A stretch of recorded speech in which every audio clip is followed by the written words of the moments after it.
dinar itu disebutkan dalam Al-Quran, ya. Dinar dan dirham itu disebutkan dalam Al-Quran. Fulus tidak.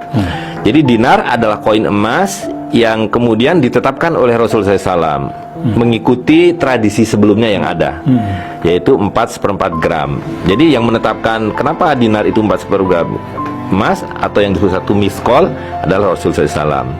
Nah, lalu Rasul juga mengatakan bahwa setiap 7 miskol sama dengan 10 dirham. Nah, dari situlah kemudian ketemu bahwa satu dinar itu 4/4 gram emas, sedangkan satu dirham adalah 2,975 gram perak. Gitu. Nah, jadi sepanjang perjalanan sejarah, tentu konteks kita dalam ini terutama kaum muslimin itu dari zaman Rasul SAW sudah menggunakan koin emas tapi bukan dinar, ya kan? Kemudian mulai Khalifah Abu Bakar masih sama. Nah, kemudian Khalifah Utsman mulai ada koin perak. Khalifah Umar kemudian menetapkan apa yang jadi mewujudkan apa yang ditetapkan oleh Rasulullah SAW. Rasulullah SAW kan baru teori bahwa satu dinar sekian, satu dirham sekian, tapi belum mencetak karena masih secara politik yang berkuasa itu masih Romawi sebagai penguasa dinar. Romawi waktu itu mata uangnya apa? Emas. Dan dari timur ada Persia, mata uangnya perak. Nah, Nabi menggunakan kedua-duanya, tapi kemudian dirubah ketentuannya tadi menjadi 7/10. Nah, disitulah yang kemudian distandarisasi oleh Umar ibn Khattab. Nah, di situ maka kita kenal standar yang sekarang berlaku ini standarnya Khalifah Umar.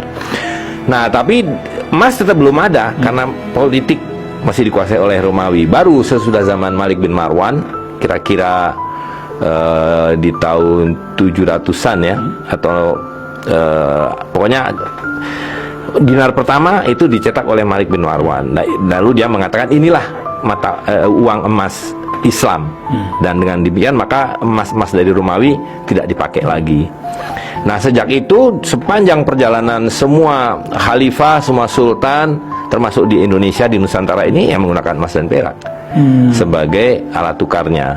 Dan untuk recehnya adalah fulus. Nah, fulus itu spesifik karena dia adalah koin. Fulus bukan berarti uang ya? Bukan, itu adalah bahasa Arab modern yang kepleset gitu, mengatakan bahwa uang kertas ini adalah fulus gitu. Itu benar dalam arti bahwa uang kertas itu nggak ada nilainya, seperti hanya fulus nggak ada nilainya. Maka orang yang bangkrut itu disebut muflis.